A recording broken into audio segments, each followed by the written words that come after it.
प्रभु यीशु मसीह के नाम में सभी को जय मसीह की।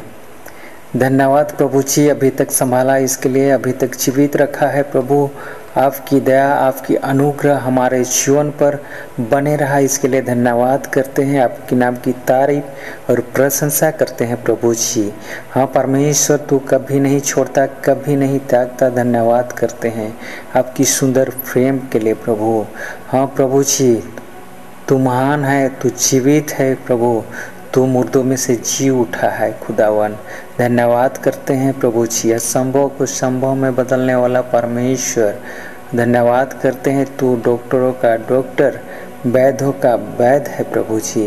वो हमारे मांगने से पहले जानने वाला परमेश्वर। धन्यवाद करते हैं, हमारे दुख और दर्द को दूर करने वाला परमेश्वर। धन्यवाद करते हैं, धन्यवाद करते हैं हर एक बातों के लिए प्रभु जी, जो हमारे जीवन में तू किया है खुदावन।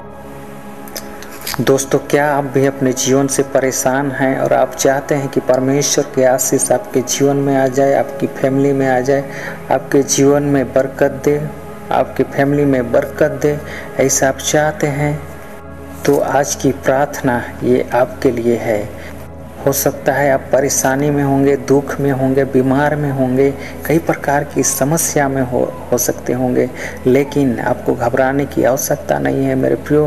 परमेश्वर जीवित है, यीशु मसीह मुर्दों में से जी उठा है और वो आपकी समस्या को दूर कर सकता है। हालेलुया।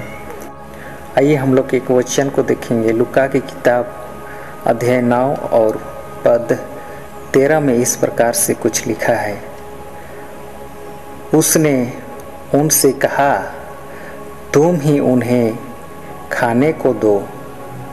उन्होंने कहा, हमारे पास 5 रोटी और 2 मछलियों को छोड़कर और कुछ नहीं है, परंतु हाँ, यदि हम जाकर उन सब लोगों के लिए भोजन मोल ले तो हो सकता है। वे लोग 5000 पुरुष के लगभग थे।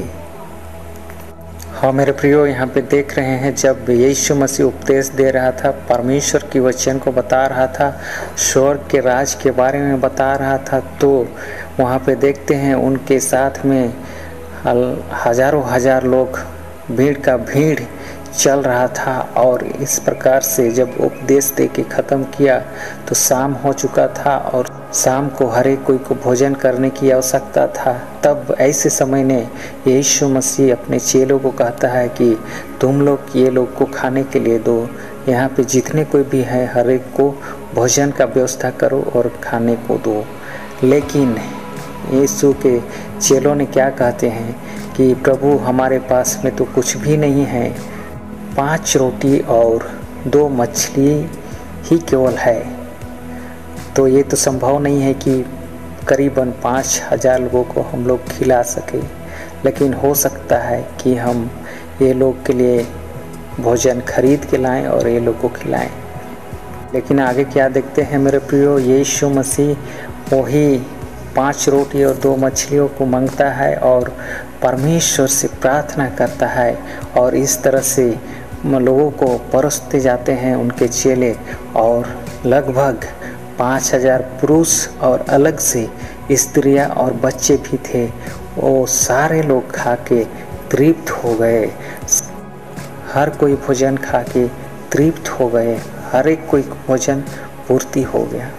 हाँ मेरे प्रियो, यहाँ पे देख रहे हैं कि यीशु मसीह के चेले ने अलग से कहीं जाके भोजन खरीद के नहीं लाए और कहीं से अलग से व्यवस्था नहीं किए, लेकिन उनके पास में जो भी था यीशु मसीह को सौंप दिए और यीशु मसीह परमेश्वर से प्रार्थना किया। और इस प्रकार से यीशु मसीह उन पर आशीष को दिया, परमेश्वर ने उन पर बरकत को दिया और लगभग 5000 से ज़्यादा लोग उस भोजन को खा के तृप्त हो गए। हाँ मेरे प्रियो, हो सकता है आज आप जितना कमाते हैं, जो कुछ आपके पास में है, उसमें आप संतुष्ट नहीं हो पाते हैं, आपकी फैमिली का देख रेख नहीं कर सकते हैं, अपने जीवन का व्यतीत नहीं कर सकते हैं। लेकिन यीशु मसीह आज आपको आशीष देने जा रहा है इस वचन के द्वारा। आज हमें और आपको मेरे प्रियो जो कुछ भी है परमेश्वर के हाथ में सौंप देने की आवश्यकता है, यीशु मसीह के हाथ में सौंपने की आवश्यकता है और लगातार हमें परमेश्वर के पीछे, यीशु मसीह के पीछे चलने की आवश्यकता है। उनके वचनों को पढ़ने की आवश्यकता है, उनसे प्रार्थना करने की आवश्यकता है, उनके उपस्थिति में चलने की आवश्यकता है। और जो कुछ भी परमेश्वर ने दिया है, जो कुछ यीशु मसीह ने दिया है, उसके लिए हमें और आपको धन्यवाद करने की आवश्यकता है। जब इस प्रकार से हम और आप करेंगे, अपने जीवन में आशीष को देखेंगे, अपने जीवन में बरकत को देखेंगे। मेरे प्रिय, आपके पास में जो कुछ भी है, थोड़े है, उसी में परमेश्वर को धन्यवाद देने की आवश्यकता है। में उसी में से परमेश्वर को देने की आवश्यकता है, परमेश्वर को धन्यवाद देने की आवश्यकता है जो कुछ भी हमारे जीवन में परमेश्वर ने दिया है। आइए हम लोग प्रार्थना करें। धन्यवाद करते हैं प्रभु जी, तू महान और जीवित है खुदावन, और संभव को संभव में बदलने वाला परमेश्वर। धन्यवाद करते हैं प्रभु जी। आज कई हमारे भाई बहन आज अपने जीवन से परेशान हैं, अपने जीवन में कई प्रकार के दुख तकलीफें हैं, कई प्रकार की समस्या है प्रभु जी। कई लोग खाने के लिए मोहताज हैं, अपने जीवन व्यतीत करने के लिए वो सोच रहे हैं कैसे हम जिएंगे, कैसे अपनी फैमिली को पालेंगे, कैसे अपने बाल बच्चे को देखेंगे। लेकिन परमेश्वर, इस समय हम लोग आपके वचन को देखते हैं प्रभु जी। तूने थोड़े में से ही तू आशीष को दिया और बरकत को दिया, और महान परमेश्वर वो बड़ी भीड़ को तू भोजन खिलाया प्रभु जी। आज जो कोई भी इस प्रेयर को सुन रहे हैं प्रभु जी, उनके जीवन में तू अपनी बरकत को दे, आशीष को दे, उनके फैमिली को तू ब्लेसिंग कर प्रभु जी। वो महान परमेश्वर, हर एक के जीवन में तू अपनी उपस्थिति को दे महान परमेश्वर। और जो भी आवश्यकता है, जो भी जरूरी के चीज़ें हैं प्रभु जी, उनको तो दे परमेश्वर, और उनके जीवन में हर एक दुख और दर्द को तो दूर कर इसी घड़ी प्रभु जी। हमान परमेश्वर धन्यवाद करते हैं खुदावन, तू हर एक बातों को जानता है प्रभु जी। आज कई लोग प्रभु जी अपने जीवन में आगे बढ़ने चाहते हैं। हाँ परमेश्वर, जहाँ कहीं भी हैं आज प्रभु जी, उनको तू आगे बढ़ा प्रभु जी। आर्थिक स्थिति से, वो आत्मिक स्थिति से, हर एक क्षेत्र में परमेश्वर तू हर एक को तू ब्लेसिंग को दे प्रभु जी। धन्यवाद करते हैं परमेश्वर हमारी प्रार्थना सुनने के लिए। ये प्रार्थना मांगते हैं यीशु के नाम में।